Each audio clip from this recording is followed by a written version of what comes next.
Hi everyone, my name is Danny Phoenix Kane, aka Tourette Researcher, and I would like to share some insights through videos on the latest research being conducted on Tourette's. Now, the first question we ask is, why? Well, I want to try and bring research directly to you, making it accessible to people like myself who may be curious or are out there seeking support. So my mission, and I choose to accept it, is to generate more awareness on the condition. Although Tourette's is slowly being more understood, we're still a long way from uncovering everything about it. And as you may have already guessed, I also have Tourette's. It's one of the reasons why not only would I like to do these videos for you, but I'm actively researching the support mechanisms out there. As a disclaimer, all the journal article reviews I will do will be my own interpretation that I hope you find useful.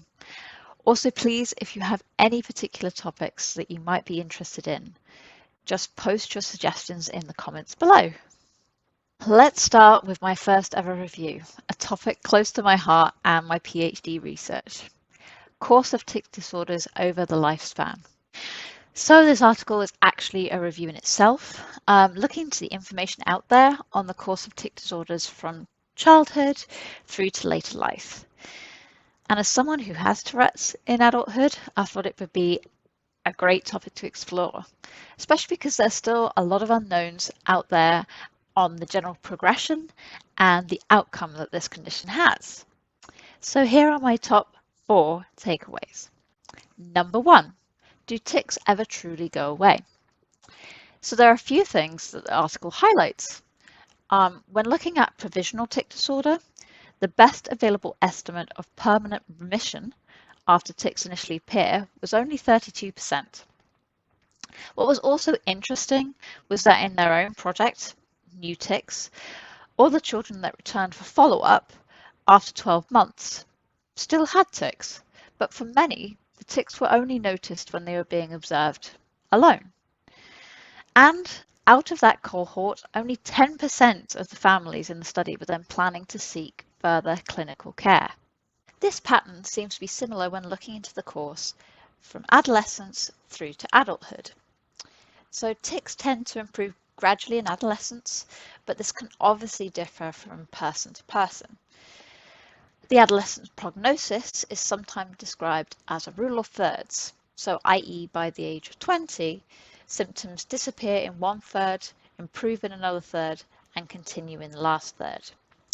And 2 researchers quoted in this review, Brunn and Budman, also concluded in their experience that rather than complete lifelong remission of tics, the more common course is one of occasional recurrences of mild tics throughout adult life.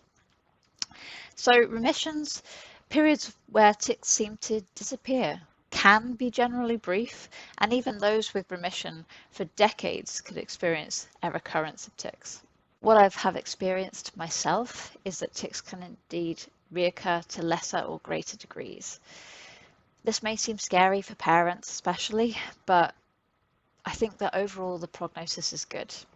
Plus, knowing that the recurrence can occur, we can be more aware of our own personal situation and put things in place such as support or cognitive therapy that works for us. For me, my tics have definitely waxed and waned over the years, but have generally settled down to a manageable level.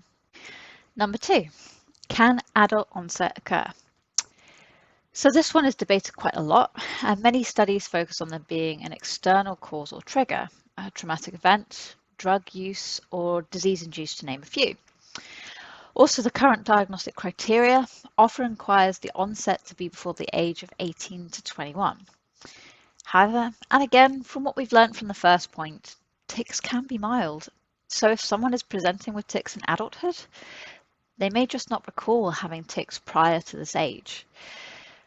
And it still stands that in some rare cases, tics could indeed start in adulthood. And this could be seated in some genetic link of family history of Tourette's. My real hope is that more research is done to start to fully understand how Tourette's affects the adult population. I hope that adult reoccurrence or primary onset is taken seriously by the medical community to allow those who bravely present in adulthood to get appropriate support and treatment. Number 3, can we predict long-term prognosis? So this review looks at some of the evidence of brain differences between those with Tourette's and tic-free individuals and how these vary by age. Several studies describe findings in terms of altered brain maturation, and most show differences between children and adults with Tourette's and tic-free controls. However, not much has been found to confirm if there is a factor which predicts what type of course tics may have and whether they will persist in adulthood. And as you can imagine, this is quite hard to determine as the brain is adaptive and compensatory, and hence the brain will change over years of living with tics, making it difficult to pinpoint potential predictive factors. As always, more long-term and follow-up research is definitely needed in this area. Number 4, what is the long-term outcome for people with Tourette's? Well, the evidence suggests that in the majority of patients, even with moderately severe tics in childhood, they will experience substantial improvement by adulthood. In one study mentioned in the review, in spite of a high frequency of school and behavioural problems during development, 98% graduated high school and 90% were full-time students or fully employed. All in all, this review seems to bring together some really good research into Tourette's over the course of a lifetime, though there is still more to discover. I'm looking forward to more research coming out and maybe one day to publish my own on this very topic. So that's all for me today, guys. Really hope you enjoyed it, and I will see you next time.